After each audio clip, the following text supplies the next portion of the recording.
que es la lectura, el encuentro entre lectoras, lectores, escritoras y escritores, y cuando le propusimos la absoluta locura de hacer encuentros con parte de nuestro catálogo en su librería, uniendo distintas orillas, que en el fondo es parte del espíritu siempre de la editorial, siempre lo ha sido, ¿no? Unir orillas, pues he visto que Martín está casi tan loco como yo y no dudó en ningún momento en sumarse a la iniciativa de poder precisamente reunirnos todos y poder hablar de lo que nos gusta, que son los libros. Particularmente lleváis unos meses hablando de libros de cuentos y va a seguir siendo así posiblemente después del verano, ¿no? Así que, bueno, muchísimas gracias a todos que os habéis conectado, y de verdad, Martín, te lo he dicho antes cuando estábamos tú y yo solos, un abrazo enorme, que solo muy pronto cuando pueda ir a Buenos Aires y allí iremos presencialmente. Y hoy la verdad es que quería estar por dos razones. Una, porque es el encuentro de este ciclo, y otra muy importante porque está Socorro Venegas con todos vosotros, ¿no?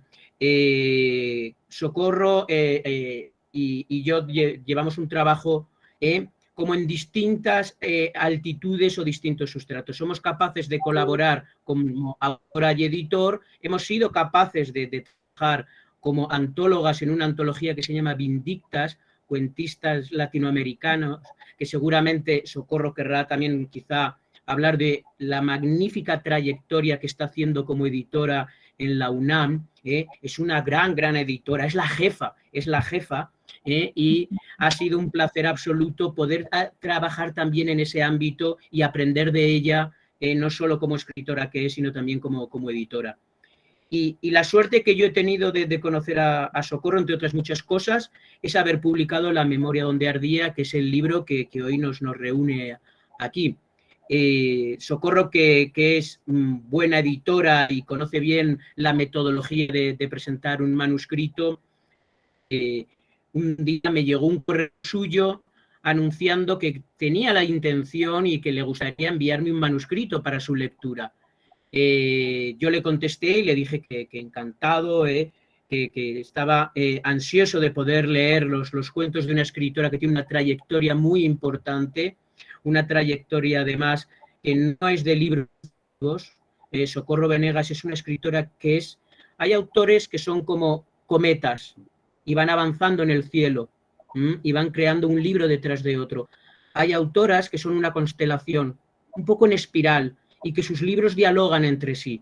Yo os aconsejo muchísimo, ahora que habéis entrado a la obra de Socorro Venegas con La memoria donde ardía, tened la curiosidad de buscar otros libros de Socorro y vais a poder entender hasta qué punto una escritora genera toda una obra. En eso Socorro ha sido una absoluta escultora de su trabajo con todos los libros que ha hecho. La memoria donde ardía es un libro tan breve como un buen libro de poesía. Es un libro preciso y bien armado, como a mí me gustan los libros de cuentos. He dicho en innumerables ocasiones que yo no publico cuentos, yo publico libros de cuentos. Y Socorro es cuentista, también es novelista, yo siempre lo digo, y ella se ríe, sobre todo es poeta.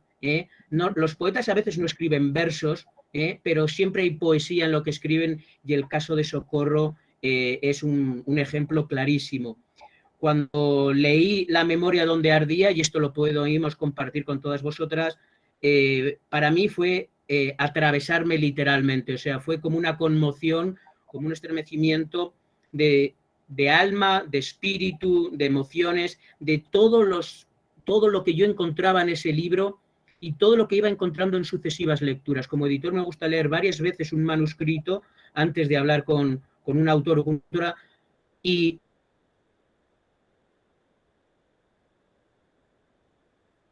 Te perdimos, Juan. No sé. la memoria te perdimos un poco, Juan. donde yo ahora puedo tomar el papel de Juan y hablar de la edición. Fue un libro en ese sentido absolutamente, bueno, mientras ¿cómo os diría?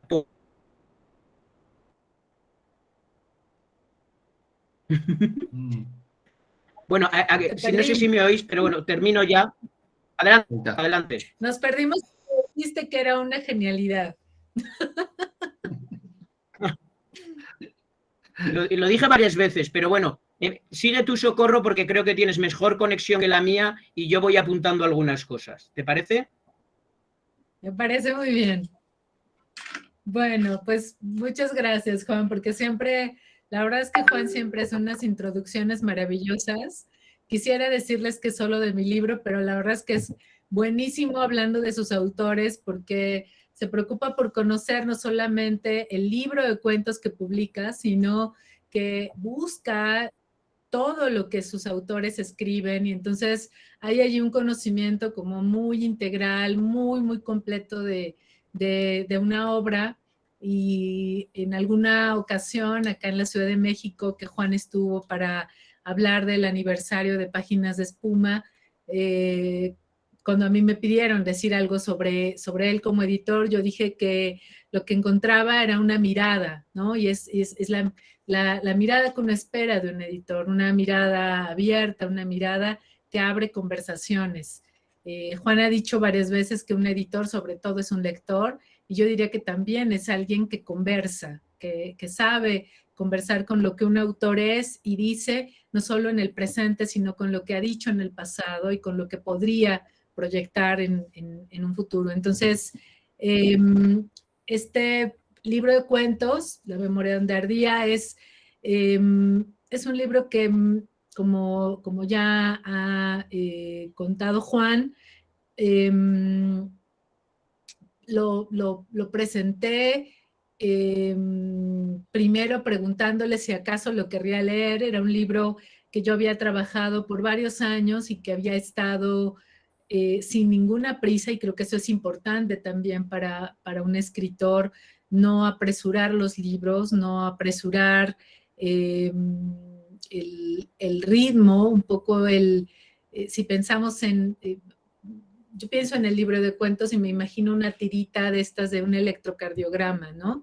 Entonces, si uno apresura algo, se nos puede perder un latido o se nos o puede haber una taquicardia que echa a perder algo allí, ¿no? Entonces, ir buscando el ritmo, el tiempo, las pausas, lo que necesite el libro, el tiempo que necesite para poder darlo a leer. Y ahí también quise, porque es un libro que yo siento distinto de mis otros libros, de las novelas, quizás sobre todo porque a este libro de cuentos lo anteceden 2 novelas. Antes de las novelas hubo al menos 2 libros de cuentos o 3, pero luego solo esas 2 novelas y luego de nuevo La memoria donde ardía, de nuevo cuentos. Entonces, yo lo sentía distinto y quería también presentarlo a un editor que verdaderamente pues quisiera leerlo, y eso yo no tenía manera de saberlo si no lo preguntaba primero. Por eso esa fue mi pregunta, ¿no? Si podía enviarlo. Y Juan fue muy generoso y me contestó además muy rápido. Para mí todo fue sorprendente, pero antes de contar, si es que tenemos que contar sobre el proceso propiamente editorial, me gustaría volver a ese momento y siento que estoy como yendo hacia atrás, ¿no? Vamos a llegar a la escritura, pero antes quiero hablarles del momento en que tuve el libro completo, en que tuve todas las páginas de La memoria donde ardía, todo junto sobre la mesa, y tuve la reflexión que me ha permitido comprender el conjunto de los relatos, ¿no? Que quizá uno no siempre sabe qué cosa escribió o cómo darle encontrarle un discurso que abrace o que arrope todo el libro, ¿no? Además, se trata de un conjunto de cuentos donde cada historia tiene un peso específico, donde por supuesto yo busqué que hubiera una atmósfera y una estética, una mirada común, pero cada texto tiene o plantea o quiere plantear su propio universo. Entonces, es difícil entonces pensar en, claro, este es un libro de cuentos sobre la muerte o sobre tal, ¿no? Encontrar ese rasgo que pueda abarcar todos los cuentos y que sea una manera de abarcarlos justamente no es sencillo. Y para mí esa fue la revelación, el tener todos los cuentos allí sobre la mesa. De pronto lo que pensé es que ese era un libro que quería hacer un homenaje a los sobrevivientes, a todos aquellos que hemos estado en algún momento al borde, que hemos podido mirar el precipicio, que hemos podido mirar al abismo y que por la razón que sea, en vez de dar un paso adelante, lo dimos hacia atrás y nos mantuvimos vivos o algo parecido, porque sobrevivir no es necesariamente o no es realmente sentirte vivo, ¿no?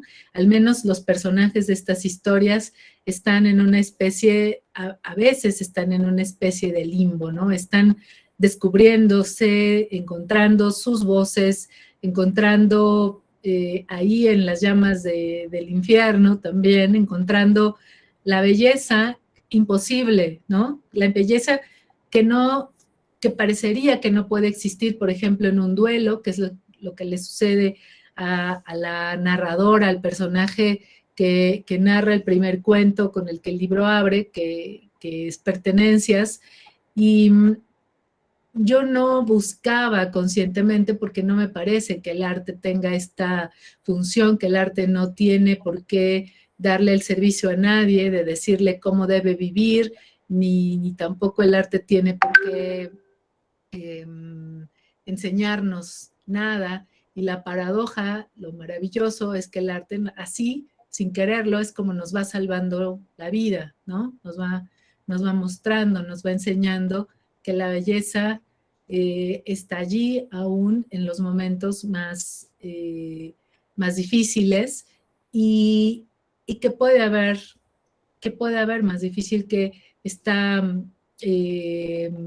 situación en la que, como les decía, el personaje de Pertenencias, una mujer que ha perdido a su pareja, que ha perdido a su compañero, que para ello eso equivale a haber perdido absolutamente todo, ¿no?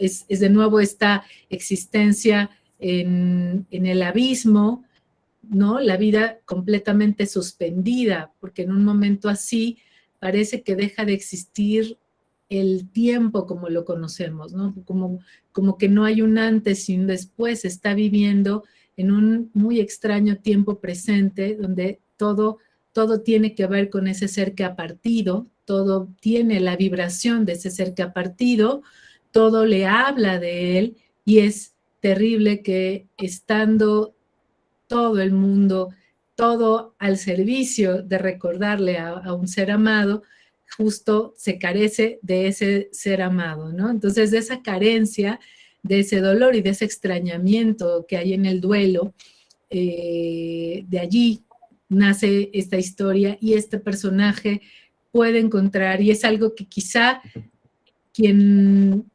estos a los que yo llamo sobrevivientes, estos personajes que lo han perdido todo, ellos es muy probable que no podrían decirnos que descubrieron belleza en algo de su vida cotidiana, en algún espacio de su vida cotidiana, y seguramente dirían que no, pero eso es algo que existe para los lectores, y eso es lo que yo quise hacer con estas historias, dejar que los lectores vean vivir a estos seres despojados, a estos sobrevivientes, y en ese dejar que vean cómo viven, en esa mirada, en esa complicidad entre el lector y lo que el cuento plantea y cómo se plantean las historias, allí es donde pueden hacer la belleza, donde, por ejemplo, lo que se esperaría de esta mujer que ha quedado sola, que logra encontrar a alguien que quiere intercambiar con ella todas sus pertenencias, y la palabra aquí, por supuesto que me gusta porque tiene este significado no solo de hablar de las cosas que nos pertenecen, sino también eso a lo que nosotros podemos pertenecer. Pero entonces, ella está concentrada en su dolor, en esa pérdida y en encontrar la forma de dejar que alguien más se lleve, como un poco como prolongar el naufragio. Ella ya está en una situación de náufraga y lo que hace es prolongar ese naufragio al buscar que además todo aquello que sí se podía quedar, todo aquello, las cosas, la ropa en el armario, los muebles, los electrodomésticos, eso no tenía por qué irse con el muerto. Pero ella, cuando digo prolonga el naufragio, lo que hace es que eso también se vaya, que eso también se lo lleve la pérdida, ¿no? Que eso sea parte de la pérdida y que pues, solo así podría ella pensar en recomenzar una nueva vida. Y quizá lo más sencillo en ese cuento hubiera sido que encontrara en este otro personaje, en este otro hombre también desdichado, que también ha perdido, lo fácil era quizá decir, bueno, y aquí se encuentra con alguien como ella y hay una posible nueva historia, un recomienzo amoroso o lo que sea. Y era justo lo que yo más quería evitar, ¿no? La lectura fácil, lo gratuito, lo fortuito que podía haber y por eso digo, la literatura no nos tiene por qué enseñar nada, ni nos tiene que transmitir esperanza. Eso no es el sentido de la literatura. La paradoja es que puede dárnoslo, pero no está hecha para eso, no se escribe para eso. Yo no le quiero dar consuelo a nadie cuando escribo, yo necesito contar y exorcizar lo que traigo adentro. Y este cuento entonces justo plantea sin concesiones el encuentro de estos dos seres completamente vulnerables, completamente sobrevivientes, y lo que me gusta de ese encuentro entre ellos es que allí hay dos criaturas en igualdad de circunstancias, son dos iguales, ellos no se pueden dar un pésame, ellos no pueden lamentarse por el otro porque solo pueden lamentarse por sí mismos, están viviendo su pérdida y entonces el piso ahí está parejo para los dos y eso es lo que les da consuelo, que el otro no está allí para mirarlos desde esa superioridad que pueden tener los que no han perdido a nadie, todos esos que son capaces de dar un pésame porque no están en esa situación, ¿no? En este cuento y en otros textos míos, a veces giro o trabajo sobre esto de la gente que llega a condolerse y que tal vez no se dan cuenta, pero cuando le dicen al otro, yo en tu lugar me hubiera caído muerto, yo no habría podido sobrevivir esta pérdida, y allí también hay un reproche velado, o al menos se puede leer de esa manera, ¿no? Claro, como yo no me morí, quizás es que no quería suficiente a la persona que perdí, ¿no? O que algo allí no está del todo bien. Entonces, me interesaban esas texturas, esas cualidades que hay en la pérdida, esas distintas tonalidades que están en la existencia humana para mostrarnos realidades diferentes. Y por eso ese abrazo con el que el cuento cierra es tan importante, ¿no? Porque no es un abrazo de pésame, no es un abrazo para condolerse, es el abrazo de dos que se reconocen tan solos, tan desvalidos, como solo ellos saben que pueden estar, y nadie más alrededor que no haya estado en sus zapatos sabría comprender eso que viven. Entonces, es un cuento que quiso mirar de otra forma el duelo, la pérdida. Allí todavía hay el dolor de la pérdida está muy vivo y es diferente. Por ejemplo, si ustedes revisan, si leen el libro completo, diferente, aunque tiene por supuesto, hay una comunicación entre ese cuento con el cuento que cierra el libro, que también es un personaje femenino hablando de la pareja perdida. Pero es un cuento que tiene otro registro, y aquí hago un paréntesis para agradecerle al editor, porque él sugirió que ese fuera el cuento que cerrara y Pertenencia es el cuento que abriera, ¿no? Lo que le dio al libro una especie de ritmo circular. Allí hay el último cuento espejea con el primero, pero está en otro momento. ahí el dolor de la pérdida ya no se siente como en el primer texto. Acá se trata de una evocación, acá incluso hay ironía, hay humor, la voz que está narrando se puede reír, ¿no? Y puede, en fin, nos transmite otras emociones y otras ideas alrededor de lo que significa sobrevivir. Y es un tema que seguí trabajando en el libro desde distintos ángulos. Quizá el más, algunos de los cuentos donde esto es más evidente, ¿no? Donde decir sobreviviente es justo hablar de quienes se le están escapando a la guerra o a la muerte, por ejemplo. Están estos cuentos, el cuento de los niños que están en el hospital, un cuento que yo quise trabajar ya no solo como un homenaje a los sobrevivientes, a todos, ¿no? Sin rostro. Ese cuento tiene una dedicatoria y un rostro. Por supuesto que no está ahí la dedicatoria tal cual, no le pongo ningún nombre, pero es un cuento que yo sé que escribí para mi hermano. El cuento se llama Los aposentos del aire y es un cuento que quise trabajar a partir de una experiencia mía muy lejana, digamos, en el tiempo, pero al mismo tiempo, vaya, aquí lo muy interesante es como eso que nosotros pensamos lejos en el tiempo sigue siempre vivo, ¿no? En la forma de la cicatriz, que es como yo entiendo muchas de estas historias, ¿no? Son cuentos que no están narrándose desde el dolor de la herida abierta o supurante, sino desde el lugar de ese espacio que ya es cicatriz y que uno puede mirar y que aunque el dolor va a estar siempre allí, como en un reservorio, ya se puede eso verbalizar, ya puede haber una historia de la cicatriz. Y es a partir de allí, desde donde puedo encontrarle un espacio semántico al dolor, que ya puede haber escritura, es a partir de allí desde donde cuento. Y me tomó muchos años poder comprender y poder escribir esto que pasó en mi familia cuando yo tenía 11 años y mi hermano tenía 9 y murió enfermo de leucemia después de pasar 5 años muy enfermo, ¿no?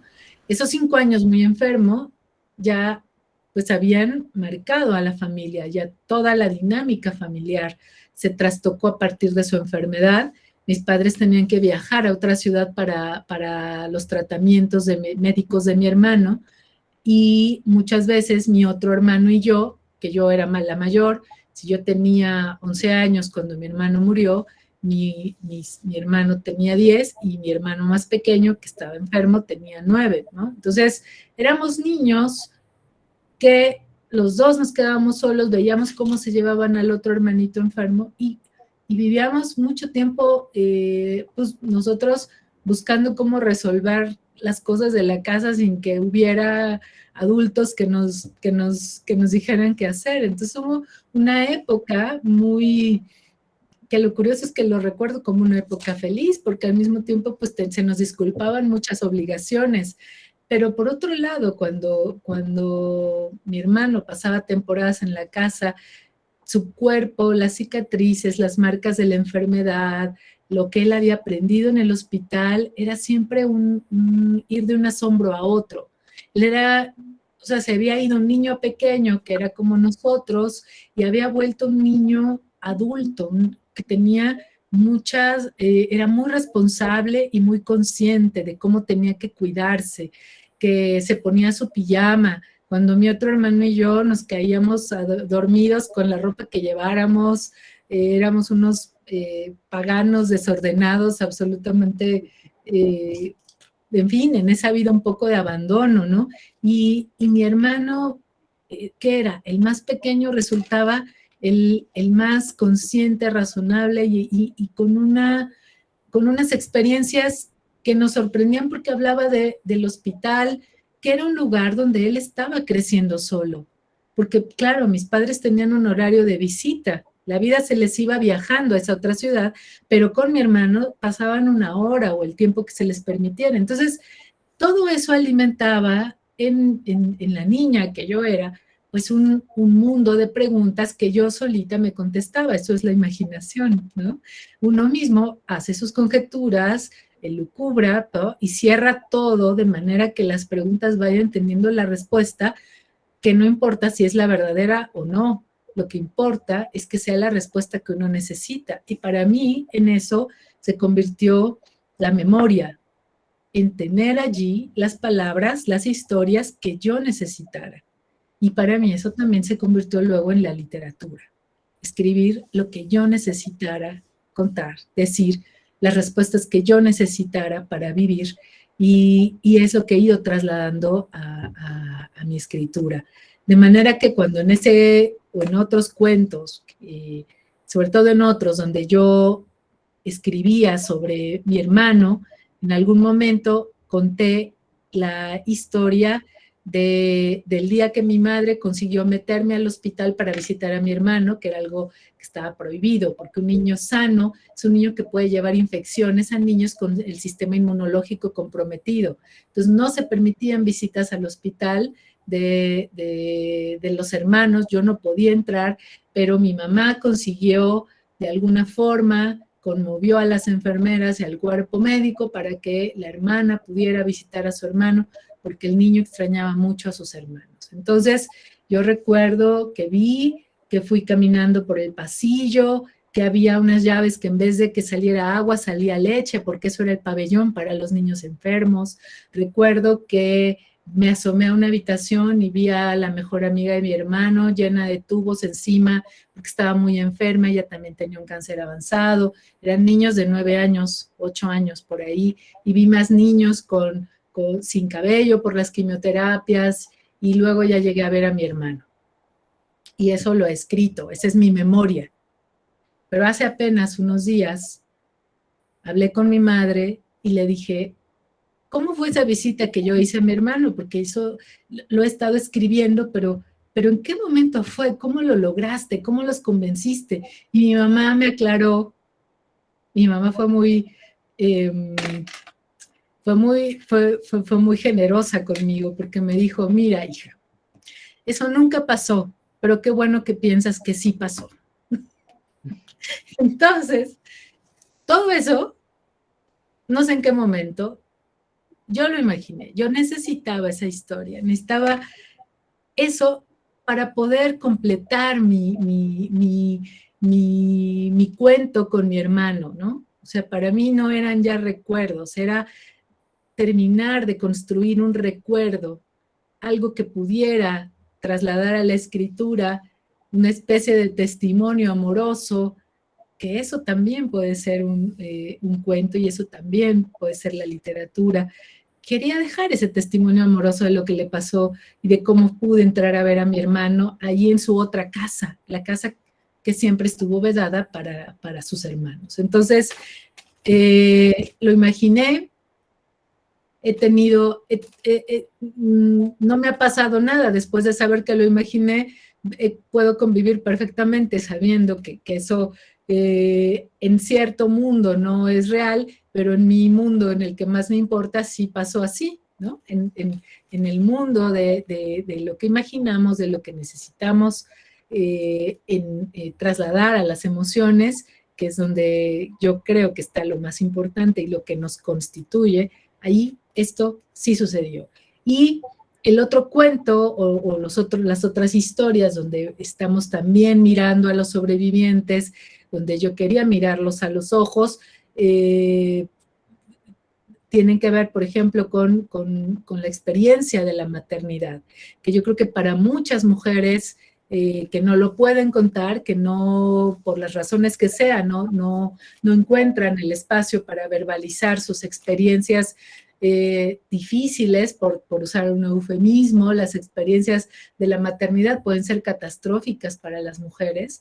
Yo hace poquito que hice un viaje en un vuelo más o menos largo, 5 horas, un viaje a Lima, iba sentada en la misma fila con una mujer que llevaba 2 niñas y la mujer iba sola. Entonces, la niña más pequeña se quedaba dormida, como de 2 años, pero la niña que tenía 4 años era un torbellino. Y la madre se veía verdaderamente desesperada, rebasada por esa niña. Y yo les aseguro que en varios momentos, en los ojos de esa madre, de esa mujer, yo vi odio, un odio auténtico y verdadero, y odiaba a su propia hija. Y me parece que no está mal que esas cosas se puedan ver y que se puedan contar también. Bueno, quizá porque escribo, tengo entonces esta especie de tendencia pues a comenzar a imaginar cosas, pero yo empecé a imaginarme que si le propusiera a esa mujer un plan para deshacerse de la niña, me hubiera aceptado lo que le propusiera. O sea, de veras estaba desesperada. No dudo que le hubiera encantado una alternativa a lo que en ese momento tenía, que de veras era tremendo, ¿no? Entonces, las mujeres, algunas de las mujeres de los cuentos de la memoria donde ardía, justo nos revelan este lado oscuro de la luna, este lado oscuro de la maternidad que en nuestros países, en nuestras sociedades, pues siempre las madres son figuras que no se tocan, que las colocamos en altares y que todo lo que puede ocurrirle a aquel que se atreva a desafiar ese lugar, ¿no? O sea, por eso, si revisan, y les recomiendo, por favor, que vayan al diccionario de la Real Academia Española y busquen un día la definición de la Academia de Hombre y la definición de la Academia de Mujer. Y la mayoría de las acepciones que hay para mujer son negativas. Mala madre, mujer fácil, o sea, o eres mala madre o eres una puta, son sobre todo las acepciones que van a encontrar allí. Entonces nos movemos en sociedades que nos colocan aquí o allá. Eso es. Entre esto y esto no habrá algo más que una mujer pueda hacer. Entonces, la mirada allí no está puesta para hacer un discurso político ni reivindicativo, pero sí para mostrar la realidad humana de las mujeres, porque aunque parezca una tontería, hay que recordarnos todo el tiempo que somos seres humanos, porque no se nos trata así. Siempre parece que las mujeres, junto con los niños, son unos seres a los que hay que tutelar. No están completos, no están acabados, no pueden decidir sobre sus cuerpos, no pueden decidir sobre sus realidades, y me interesaba mucho eso, ¿no? Como la maternidad incluso puede ser algo que se puede arrebatar, que se puede suplantar a la madre. También hay el cuento Real de 14 Paz sobre eso, ¿no? ¿Qué pasa cuando estamos en el otro extremo, ¿no? ¿Qué pasa si no se trata si la pareja no es ese hombre que se desentiende, si no tenemos ahí al típico macho que abandona a la familia, sino que es un hombre tan presente que va marginalizando a la mujer para ocupar todos los espacios en la vida del pequeño, ¿no? ¿Qué ocurre en ese caso? Me interesaba esa mirada también, o este cuento que tiene que ver con la mujer que simplemente se fue de la casa, ¿no? Que abandonó a un bebé, que sabemos que es un bebé porque ella todavía le sale leche de los pechos, entonces estaba amamantando. ¿Qué pasó allí, no? ¿A quién abandonó? ¿Qué tuvo que ocurrir para que esta mujer se levantara? Como digo en el cuento, si quieres abandonar, solo tienes que levantarte y dar un paso y otro detrás de otro, y eso, pues quién sabe a dónde te lleva, pero lo cierto es que está alejándote, ¿no? Te estás yendo. Entonces, la posibilidad, el derecho de que también las mujeres no comprendan solo porque está en su biología, porque debería estar en su constitución, que tendrían que comprender la maternidad. Pues, ¿qué tal si no? En El nadador infinito, por ejemplo, este cuento donde la mujer sabe que está embarazada, siente los movimientos del niño, pero no está conectada con eso. Ella no siente que ama a ese niño, no encuentra esa conexión. Entonces, esa posibilidad también me parecía interesante, ¿no? Así como se dice que una gestación se interrumpe, ¿no? Cuando hay un aborto espontáneo, por ejemplo, o cuando hay una enfermedad congénita en el niño, algo viene mal, algo sale mal. Y yo pensaba, esa gestación no solo ocurre, no solo el niño se está gestando, la mujer también se está gestando, en esos 9 meses se está convirtiendo en alguien más. Tanto así que un amigo me contaba que leyó que el ADN de la mujer se transforma al estar embarazada. O sea, el niño reescribe el código genético de la mujer. Por supuesto que allí hay 2 seres en gestación, que solo se ve al niño. Y así está hecho también nuestro sistema médico, desde una violencia impresionante hacia las mujeres. Por eso es que las mujeres terminan pariendo en las salas de espera de los hospitales, porque no les hacen caso, porque no las escuchan, porque el sistema está construido para decir que todos saben más que la propia mujer sobre lo que ocurre en su cuerpo. Por eso tampoco pueden decidir si se hacen o no un aborto, porque ellas no saben la importancia que tiene que en su cuerpo se complete la gestación, ¿no? O sea, no pueden decidir, no saben, y eso hace poco que di un curso solo sobre escritoras que han hablado sobre la maternidad, es de veras alucinante. De las 12 autoras que leímos, por lo menos 10, la gran mayoría, tienen historias para hablar sobre la violencia médica, la violencia contra las mujeres parturientas, además, ¿no? Hay un caso de una autora irlandesa que incluso le contó al médico qué antecedentes tenía, de qué se enfermó de niña, que ella tenía un diagnóstico que el día que se embarazara tenían que hacerle una cesárea, le explicó cuáles eran sus condiciones, el médico no le creyó. Entonces, esa clase de ambiente, de atmósfera violenta, a mí me hacía pensar, ¿no? en cómo una mujer va a hablar de lo que siente, de que no comprende lo que está ocurriendo, de que no conecta, de que no siente algo hacia su hijo, de la profunda incomodidad del alma que le está generando el embarazo. ¿Cómo lo van a contar si hay todo este ambiente adverso para que se pueda sinceramente hablar sobre la dificultad del embarazo, de la gestación?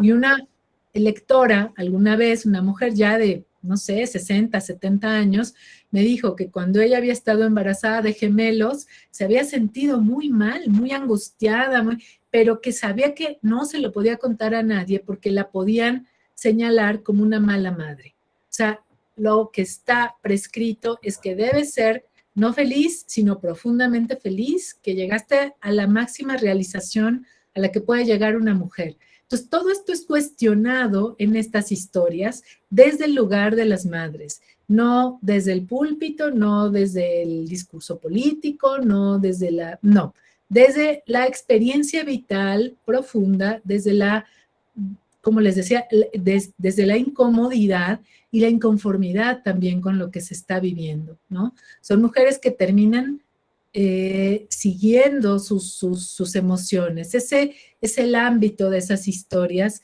y me parece que también sobreviven. Y de todas estas novelas, que si quieren luego les cuento un poco más, de esas novelas de autoras explorando la maternidad, de todas esas puedo decirles que en todos los casos hay de veras una necesidad, además, de las autoras en primera persona, o sea, ya no desde una escritura de ficción, sino desde el testimonio directo, una gran necesidad de hablar de lo que les ocurrió para que no se repita, ¿no? Hay también algo de militancia allí. Ese no es el caso en mis cuentos, no he querido ir hacia allá, pero me parece que la literatura también nos puede dar esta posibilidad, ¿no? De poder encontrarnos en esas realidades, de poder encontrar allí resonancias importantes y volver a mirarnos, volver a mirar también todas estas condicionantes que hay en nuestras sociedades. Creo que estos son como los ejes muy, muy generales que abarcan el libro. Y ahora si quisieran, pues no sé, hacer algunas preguntas, o Juan, si se me está escapando algo que a ti te parezca interesante que hablemos del libro, pues también podemos ir abriendo más la charla. Perdón, me meto yo, ahora te dejo, Juan. Sí. Te hago una consulta, Socorro. En El Coloso y la Luna, ahí Sí. como que haces una referencia, puede ser a Goya, a su cuadro y las pinturas negras. Sí, sí, eso es algo que está en esos cuentos, que tiene que ver con esta condición de sobrevivencia.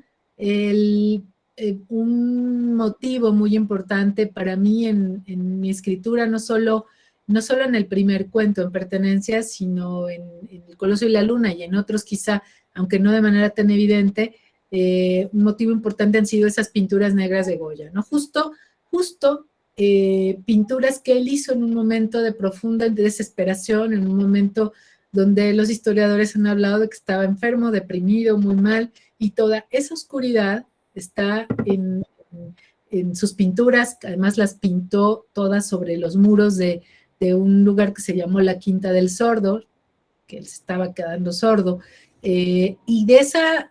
Yo recuerdo esa visita al Museo del Prado hace muchos años, más de 20 años fue la primera vez que estuve frente a esas pinturas, y del museo, después de ver las pinturas, eso era el lugar donde yo me quería quedar, ¿no? Ya no me interesaba mucho ir a ver el Greco o lo demás que había.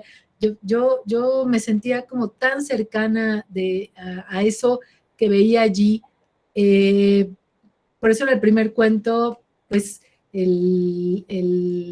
la pintura, me parece que El perro semihundido nos traslada muy bien lo que es un sobreviviente, ¿no? Es esta criatura que está todavía sin saber si sale o no sale del desierto que lo está como jalando hacia abajo, ¿no? Es de nuevo, de nuevo la orilla, de nuevo el límite, de nuevo el punto de quiebre en el que estás, o te das por vencido o simplemente te quedas, porque tampoco es que yo quiera mirar a los sobrevivientes como luchadores o como vencedores. No hay nada de heroico en sobrevivir, absolutamente nada. O sea, a lo mejor uno también se queda nada más por cobarde, porque no puede dar el salto que otros sí pueden, ¿no? No lo sé. O sea, no me interesaban esos otros valores. ¿No? Quería esa mirada de veras del que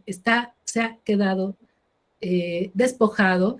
Yo comparo al sobreviviente con alguien a quien le amputan, ¿no? Le amputan un brazo, una pierna, esos seres mutilados, y que esos seres ya luego es muy difícil que se puedan considerar individuos por lo que han perdido, ¿no?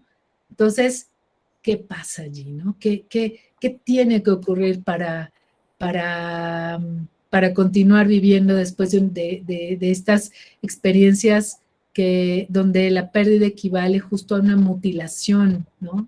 En vida, y hay que continuar, y eso en otra de las historias tiene que ver con estos niños en una guerra, que son niños mutilados, ¿no? Ahí es mucho más clara mi reflexión sobre lo que es sobrevivir y lo que es seguir a pesar de todo.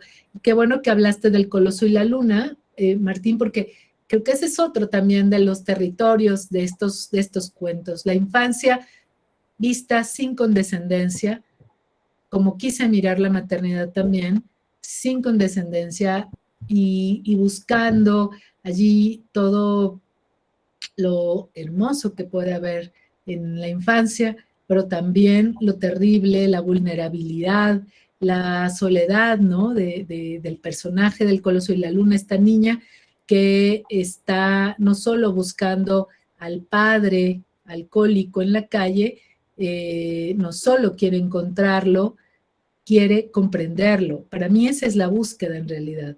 Es una niña que prueba el alcohol porque quiere saber lo que a su padre le pasa cuando bebe. Eso es buscar comprenderlo, ¿no?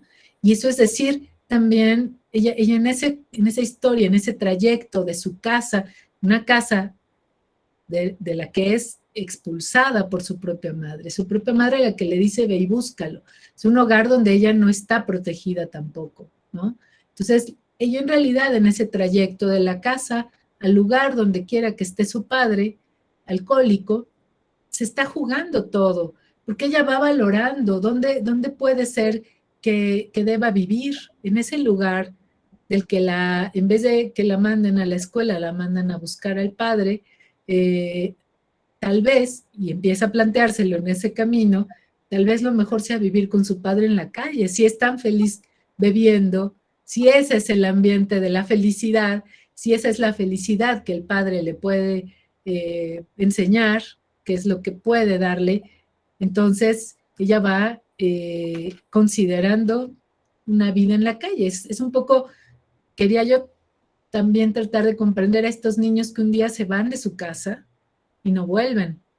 Y he leído sobre eso y hay estudios que señalan que los niños son capaces de abandonar sus hogares casi solo cuando ven en peligro su vida. Eso significa que pueden tolerar cosas terribles. Y las cosas más terribles, y eso también está comprobado, las cosas más terribles que un niño puede sufrir ocurren en el seno familiar. La gente que tendría que cuidarlos, la gente más cercana, es con muchísima más frecuencia la gente que los lastima, ¿no? Es quien más daño puede hacerles. Entonces, ¿qué tiene que pasar, ¿no? Para que un niño encuentre consuelo en la calle, lejos de los lugares donde no son comprendidos, donde no son protegidos.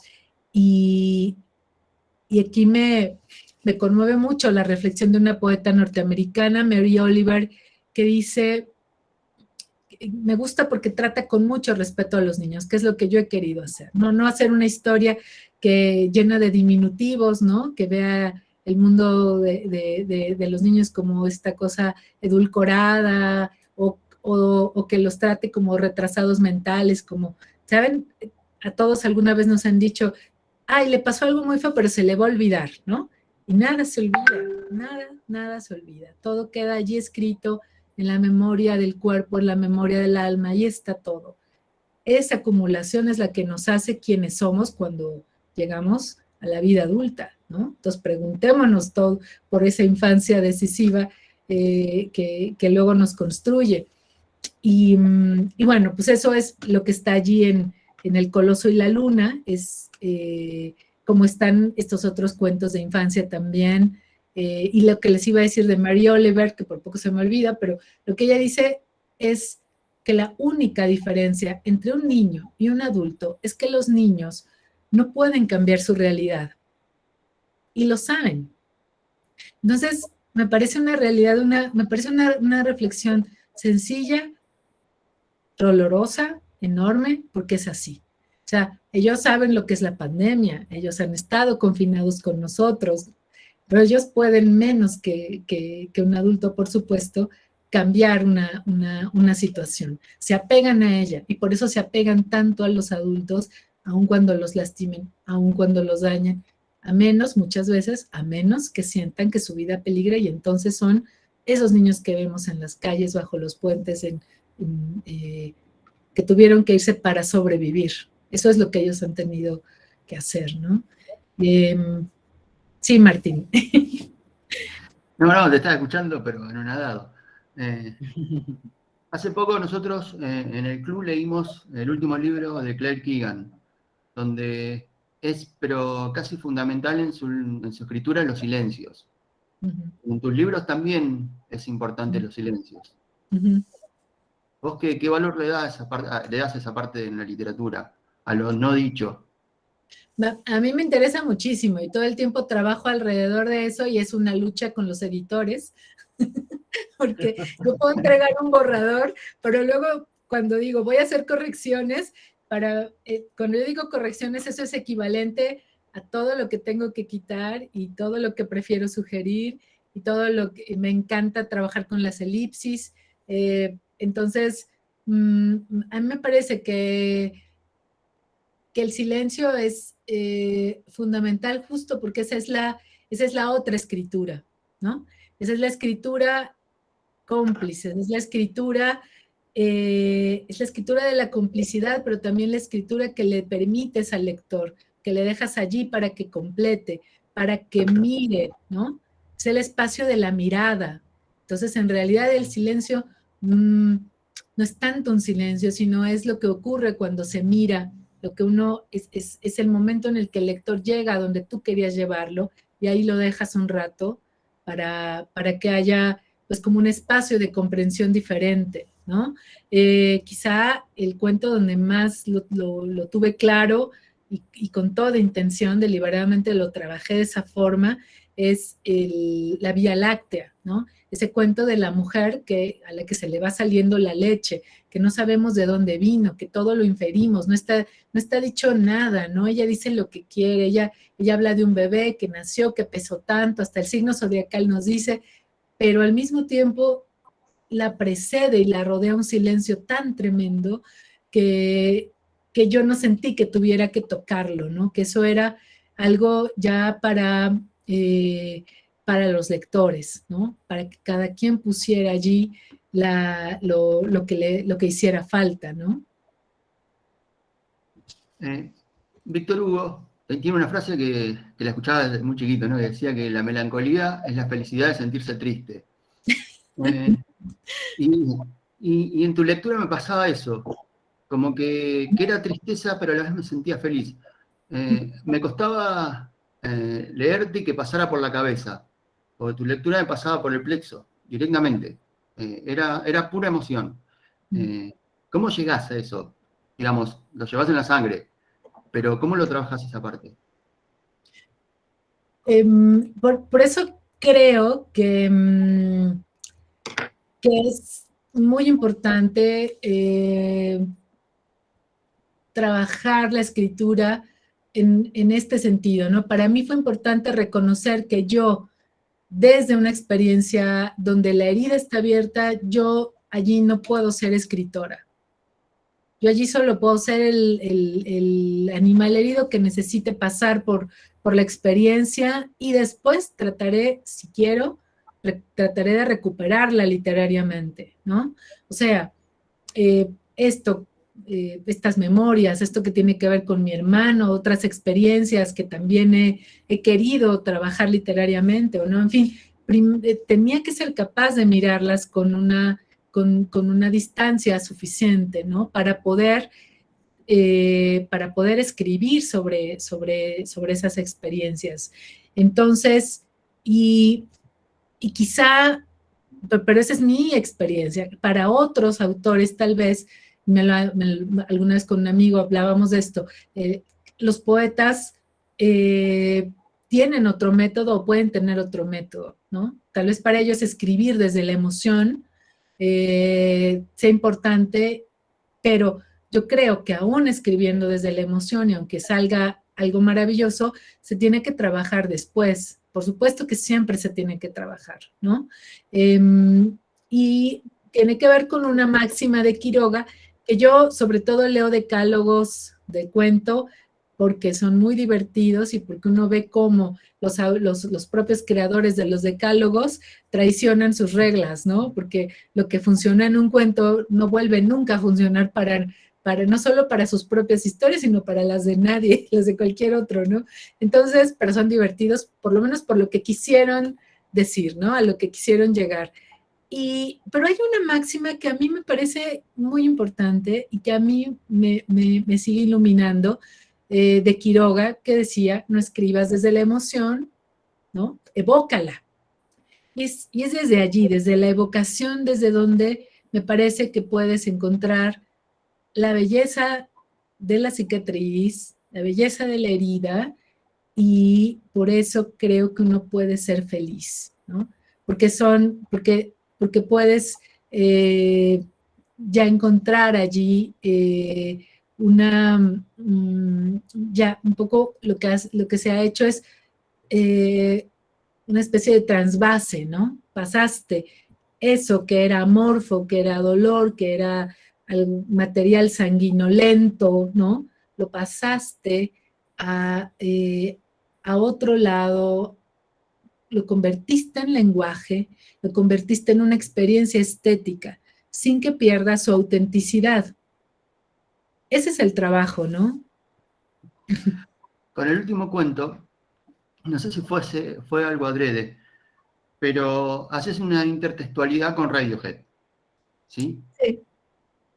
Y es como que a mí me pasó terminar el libro y que mi cabeza sonara esa canción y que le puso música al disco, y me parece como que fue un cierre redondo. Esa intertextualidad, ¿por qué la buscaste? ¿O buscabas eso? No sé.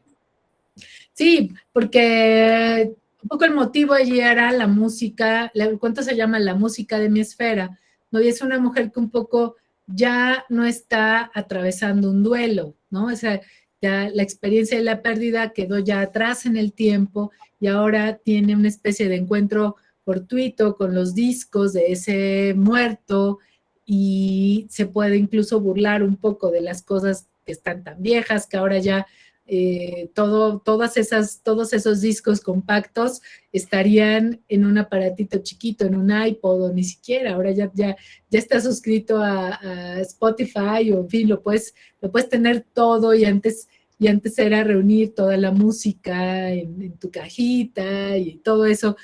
Hay mucho de nostalgia en ese cuento, pero también la necesidad que marca ella en esa historia de decir, necesitaba encontrarle un ritmo a estos días, ¿no? Y el ritmo es esa canción de Radiohead que confirma un poco esta hipótesis que yo les decía hace un momento, ¿no? Tal vez los sobrevivientes simplemente somos cobardes, ¿no? No es que hagamos nada heroico quedándonos, ¿no?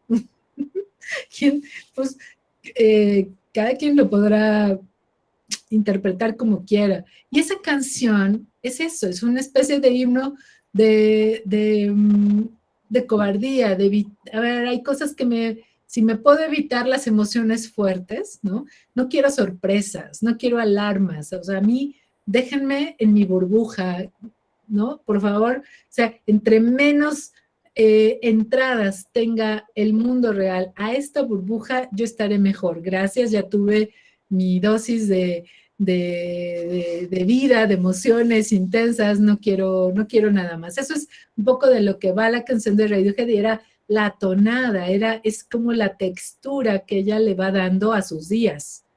Eso es, y tampoco estamos para juzgar a ese personaje, ¿no? No es que tal vez, y esto es parte de los discursos de nuevo de una sociedad a la que le aterra el dolor, una sociedad que de inmediato te está lista para darte antidepresivos, para darte terapias y para decirte que si ya perdiste a alguien tienes que valorar más la vida, y entonces tienes que tirarte en parapente de la Concagua para valorar más la vida, ¿no? Todas esas cosas que hay alrededor como de una supuesta reapreciación o revalorización de la vida, porque has perdido a alguien, pues que son discursos como muy superficiales, ¿no? Este personaje está perfectamente bien, comprendiendo lo que ha vivido y decidiendo que se encuentra mejor en una burbuja donde existe un himno como esa canción de Radiohead. Nos decías vos que para escribir estos cuentos necesitabas tener las heridas cerradas. Pero a mí me sigue dando vuelta en la cabeza. Necesito preguntarte, ¿escribir te sanó? Es que, bueno, a mí me parece que no ha sido un objetivo para mí, ¿no? Escribir no ha sido para sanarme. Fue un objetivo de mi psicoanalista, por ejemplo. Mi psicoanalista me dijo, tiene que escribir todos los días, pero no lea lo que ha escrito. Y yo le hice caso, y no saben cuántos cuadernos escribía en un momento de duelo terrible, donde escribía desde la herida abierta, y no recuerdo una palabra de esa época. Y no tengo manera de recordarlo, porque esos cuadernos los tiene él, se los dejé. Él me dijo, si quiere dejármelos, sí. Yo no, a ver, la prescripción era no leerlos, y yo no necesitaba leerlos, yo sabía perfectamente que había allí, y además seguramente era ilegible, ¿no? Porque, a ver, alguien amputado, cuando estoy hablando de pérdida, de duelo en estos cuentos, estamos hablando de las pérdidas con mayúsculas, ¿no? No se trata del día que te quedas sin trabajo o de la maestría en la que no te aceptaron, qué sé yo. O sea, se trata realmente de esta sensación de haber perdido medio cuerpo, ¿no? Allí con quien se ha ido, o estos niños que están esperando la muerte en el hospital, un duelo anticipado, saben que se van a morir. Su pabellón es el de los niños que se van a morir, en fin, esas pérdidas. Para mí escribir esas historias ha sido una necesidad, pero nunca una necesidad de sanar. Yo no siento que pase por allí. Y sin embargo, cuando he leído textos que me conmueven profundamente, me he sentido acompañada, y creo que ahí sí hay algo, no sé si de sanación, pero al menos sentirme acompañada por otros libros, por narrativas que me tocan, que me conmueven, que me simbran, ¿no? Que ahí veo el poder de las palabras y el poder de la imaginación, y no sé si me han sanado o me han enfermado más, pero me han acompañado, ¿no? Y eso creo que ya es mucho en este mundo. ¿Sos mejor lectora o mejor escritora? Me gustaría pensar que soy mejor lectora. ¿Y qué escritores te acompañaron? Bueno, soy muy fan de Claire Keegan, por cierto, me gusta mucho. Y me acompañan mucho los poetas, quizá más que los narradores, debo decir. Desde que empecé a leer y a escribir, que no fue desde niña, yo no puedo contar de una familia que que creció en una casa llena de libros. La paradoja es que yo empecé a leer, mi primera novela que leí a los 11 años fue un libro que alguien olvidó justo en el funeral de mi hermano. Una novela de una chica francesa que se enamora de Napoleón. Ella era la hija de un comerciante en sedas, y es, bueno, pues una novela de aventuras romántica, y me encantaba, y la leí muchas veces. Y también leí muchas veces una biografía de Abraham Lincoln, que como novelada, y por eso sé todos los detalles de la batalla del Potomac. Entonces, pero a mi papá, sobre todo, en mi casa, a mi padre le interesaba que leyéramos como una cuestión utilitaria. Entonces él compraba enciclopedias, y esto lo he contado, me gusta contarlo, porque mi papá era muy buen anfitrión de los vendedores de enciclopedias, y les preparaba agua de limón, lo recuerdo siempre, y los invitaba, y hablaban, conversaban, y les compraba siempre las enciclopedias, todas, la casa estaba llena de enciclopedias. Entonces, pero esos pues eran otros libros, ¿no? Y cuando yo descubrí la poesía, no sé, tendría unos 13 años, y me prestaron una revista de rock, que también me gustaba la música, y me gustaba el rock, me gustaba el heavy metal, me gustaban los cómics, y en esa revista de heavy metal y de cómics había un poema de un gran autor mexicano que se llamaba Javier Villaurrutia, y el poema se llamaba Nocturno Mar, que es el epígrafe de mi cuento El nadador infinito, una parte de ese poema. Y ese poema me lo aprendí de memoria, y me voló la cabeza porque no se parecía a nada que yo hubiera leído. Yo había leído cuentos, había leído novelas, y había leído la poesía que había en los libros de texto, pero eso era otra cosa. Eso yo no podía decir ni siquiera que era lenguaje. Eso era lo que es la poesía, ¿no? Que es quizá el lenguaje esencial de las cosas. Y ese lenguaje es el que me ha acompañado, y también la mirada que a mí me gustaría que esté presente en mis cuentos, ¿no? Una mirada poética, una mirada que quiere sugerir y que quiere llegar a lo esencial de las cosas, de las personas, ¿no? Que quiere traspasar, que quiere hallarle agua a la piedra. Yo me metí, interrumpí cuando le habías pasado la pelota a Juan. Y me enganché a hablar. Me enganché a hablar y me enganché a preguntar. Perdón, Juan. Adelante, por favor. No, yo realmente encantado en escuchar. He escuchado muchas veces a Socorro hablar sobre su libro y siempre encuentro una nueva ventana que abrir para poder interpretar. Siempre he rellenado como 3 páginas de algunas de las frases que ha dicho, porque en el fondo siguen enriqueciendo. O sea, yo creo que es esa inquietud que os decía antes de una escritora constelación que siempre está añadiendo, digamos, elementos de interpretación a su propia obra y a su propia poesía. Y cuando digo poesía, me refiero a ese lenguaje esencial de las cosas, que es lo que me está acompañando. Eso es su escritura, ¿no? Poco más que añadir. No sé si ojalá también los lectores y lectoras queréis añadir algo. Me parece que ha tocado todos los temas, todas las sensibilidades que tiene el libro, sobre todo ese aspecto de ese infinitivo en marcha que es sobrevivir, que está en el libro. Digamos que hay otro sustantivo que recorre todo, que es la memoria. O sea, el que sobrevive a partir de una memoria y esa memoria la tiene que cambiar. Y cambiar una memoria duele. Y eso también es lo que vamos encontrando en el libro. La memoria de la mujer que de pronto es madre, la memoria de esos niños, cómo recordamos toda la infancia, o la memoria de quien se ha, ¿no?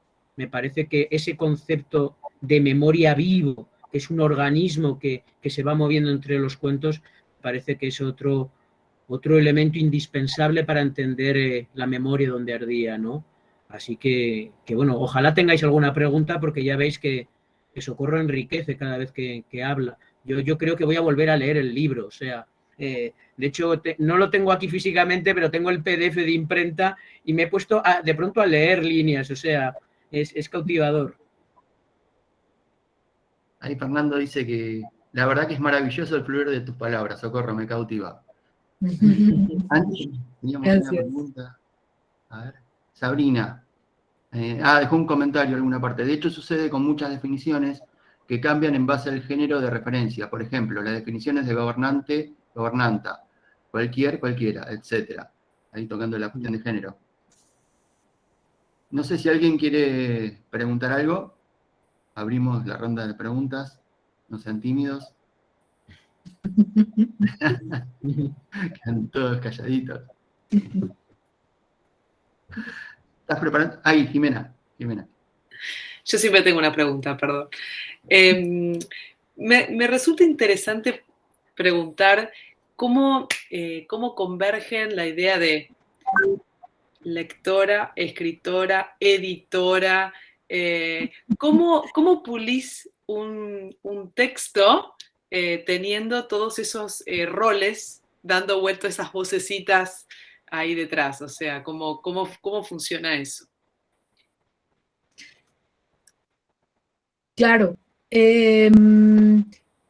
Bueno, yo la verdad es que ahí coincido mucho con Juan cuando habla del editor como lector y me gusta pensar que publico los libros que a mí me gustaría leer, que yo quisiera encontrar en una librería y también que me gustaría crear los proyectos que siento que hace falta crear, ¿no? O sea, como editora, creo que ahí conecto con esta faceta creativa porque he creado proyectos, he creado colecciones y crear una colección es como sistematizar sensibilidades, miradas, de nuevo es abrir otra conversación, ¿no? Eso ha sido para mí, por ejemplo, la colección Vindictas, que si en mis cuentos ya hay una mirada disidente sobre la maternidad, ¿no? Si yo en mis cuentos bajo del altar a la madrecita mexicana para decir esto otra cosa, ¿no?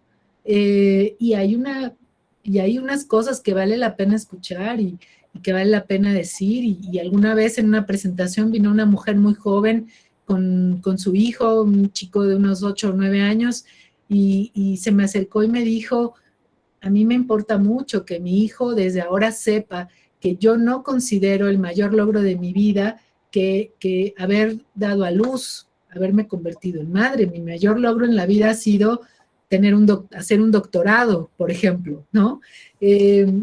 Con esas miradas disidentes, con una postura mía personal también, ¿no? Desde estos distintos feminismos que hoy nos planteamos,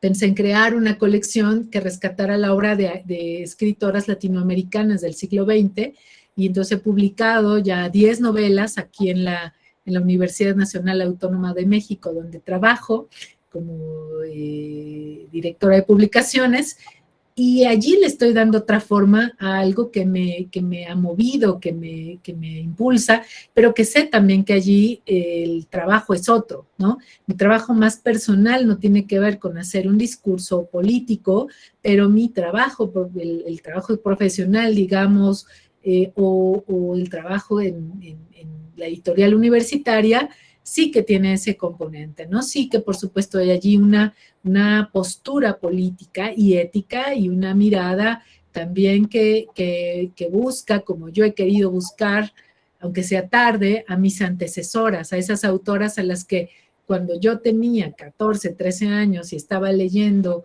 a Javier Villaurrutia, me hubiera encantado leer también a otras poetas o a otras narradoras. Ni siquiera en ese momento conocí a Rosario Castellanos, por hablar de una escritora mexicana, hoy todo un clásico, ¿no? Pero ni siquiera eso tuve cerca para descubrir la poesía. Entonces, esto es una especie de proyecto de reparación y que no deja de ser una apuesta creativa, ¿no?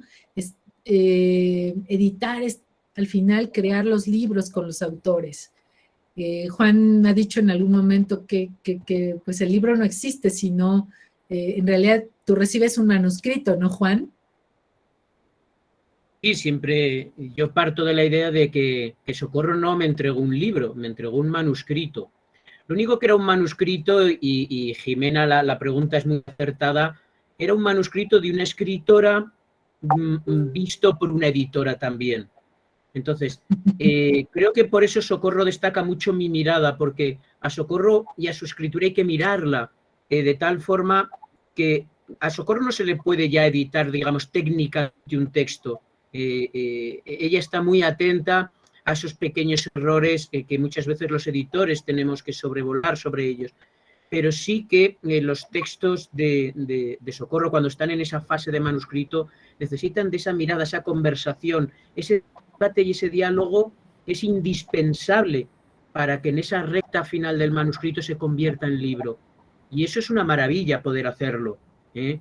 Un libro como La memoria donde había, que habéis asistido a todos estos temas, imaginaos de pronto yo leyendo ese manuscrito, leyéndolo varias veces y teniendo por primera vez esta conversación con Socorro. O sea, ahí empieza la mirada y la transición para que ese manuscrito sea libro. Sí que puede haber alguna propuesta, un pequeño cambio de orden, a lo mejor alguna repetición que se ha podido escapar, pero en ella es mínimo. Los manuscritos de Socorro necesitan ser mirados y luego hablados. Adolfo, quería preguntar algo. Sí, ¿qué tal? Buenas noches a todos. Realmente una delicia, Socorro. Lamento haber cometido el crimen de aún no leerte. Realmente me parece es una delicia. Lo voy a hacer muy a la brevedad y bueno, la presencia de Juan, yo ya vengo admirando mucho todo lo que es Páginas de Espuma.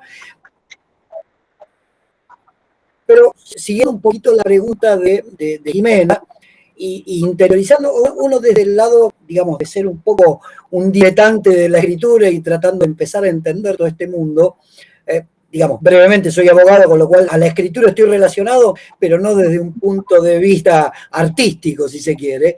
Pero la realidad es, ¿cómo diferenciar? Yo, digamos, tengo por entendido que un editor debe ser más objetivo que subjetivo, en tanto y en cuanto debe atender a la subjetividad que un propio escritor desarrolla. ¿Cómo conjurar esa diferencia y cómo tener esa objetividad dentro de la subjetividad y entender un libro propio con ojos de editora y editar un libro con ojos de escritor? O sea, se entiende un poco la situación de cómo administrar ambos mundos, si se entiende, ¿no? Claro. Sí, tienes razón. Allí hay un punto de objetividad que se necesita, sobre todo cuando el libro no es de uno, ¿no? Y sobre todo cuando no te gusta, pero reconoces que allí hay algo que le puede gustar a otros. Entonces, también eso es importante, ¿no? Y quizá Juan pueda simplemente publicar solo lo que le guste y tiene derecho y ese es el proyecto, ¿no? Pero en mi caso, que edito en una institución, tengo que publicar odontología integral también. Claro. Y luego también puede llegar un libro con una apuesta literaria que no tiene nada que ver con la mía, pero voy a reconocer que allí hay otros valores, que ahí hay un texto de una calidad que es incuestionable, aunque para mí pues yo esté como en otra búsqueda. Entonces, en una editorial institucional, sí, yo necesito permitirme esa distancia, ¿no? Ese trabajo donde son fundamentales también los dictaminadores y también saber que uno se puede equivocar,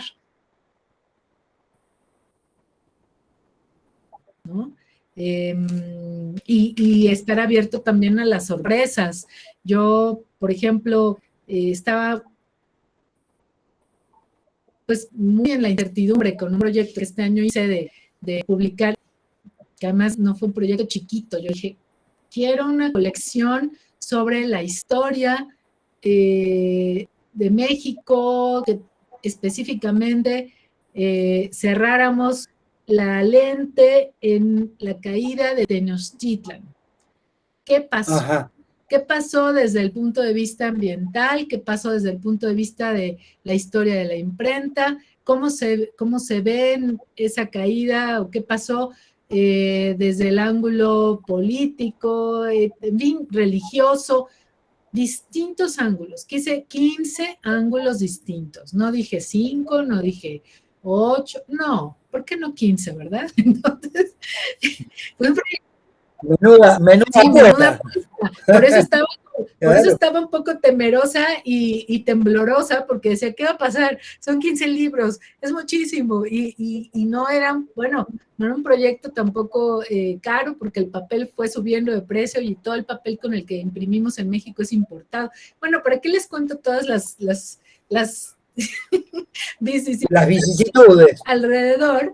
La cuestión es que ha sido un éxito, que le hicimos además una cajita para que tú puedas llevarte tus 15 libros y le dieron 3 premios al arte editorial este año, 4 con uno que nos dio el Instituto de Antropología, pero eso nunca lo puedes saber o no puedes estar seguro, ¿no? Por anticipado. Puedes poner, eso sí, lo mejor de ti, prepararlo muy bien, con todo rigor. Invité a la gente a la que tenía que invitar, ¿no? Hubo un coordinador académico impecable, proteges por todos lados el proyecto y al final no te queda más que esperar a ver qué va resultando. Entonces, sí, es una labor, pero una labor que se conecta con la escritura desde el rigor, desde la exigencia, tal vez un ángulo que Juan me ha criticado de perfeccionista, pero bueno, pues todo eso está allí.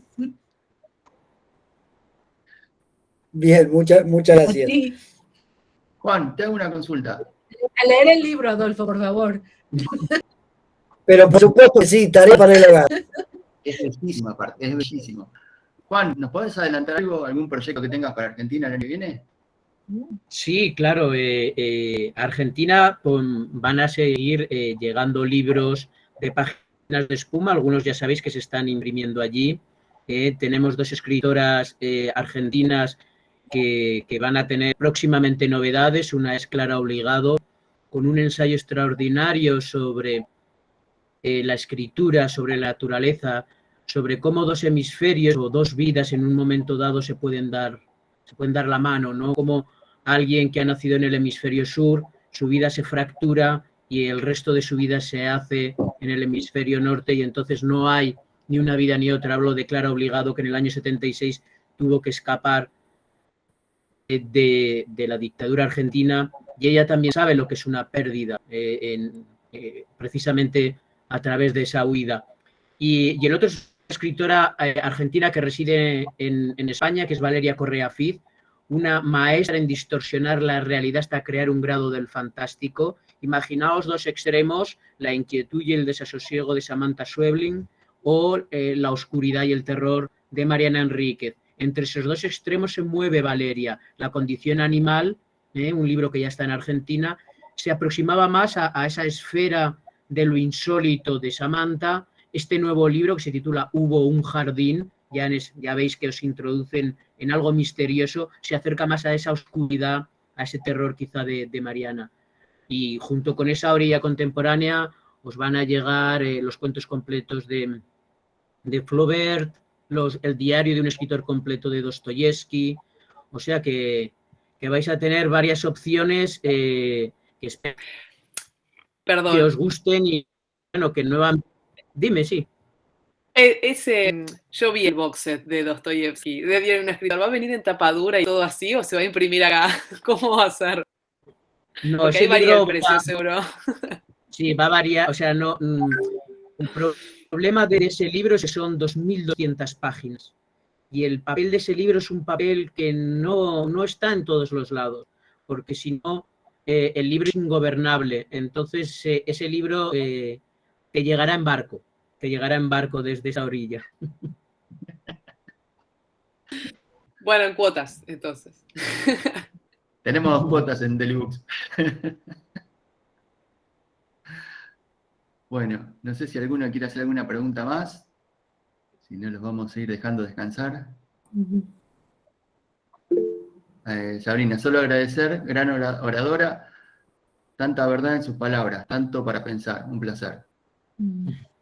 Muchas gracias. Bueno, la verdad que fue un placer enorme tenerte, Socorro. Fue muy lindo escucharte, tan lindo como disfrutar tu libro. Bueno, ojalá que alguna otra vez nos crucemos, porque fue un real honor. Muchas gracias a ustedes, de verdad. Y a vos, muchas Juan, gracias, una delicia toda la charla. Gracias, Martín y Socorro. Prometo si hay una próxima vez ya volver a hablar sobre las palabras que vos has escrito. Te haré preguntas. Gracias. Muy bien. Y a vos, Juan, un saludo a todos. Y a vos, Juan, como te dije al principio, muchísimas gracias por hacer esto posible y ojalá sigamos trabajando juntos el año que viene. Bueno, creo que no hace falta un ojalá, o sea, yo casi ya os invito a todos y a todas que a partir de marzo, cuando en nuestra orilla llegue la primavera y en vuestra orilla sea otoño, nuevamente lleguen otras espuma, incluso Socorro en mayo del próximo año tiene un libro absolutamente delicioso y podríamos incluso repetir. O sea que ahí tendremos las opciones. Uy. Bueno. Yo me declaro fan de todo esto, así que yo me anoto donde vayan. O sea, yo los persigo. No sé si Juan te diste cuenta, pero yo siempre estoy ahí en una...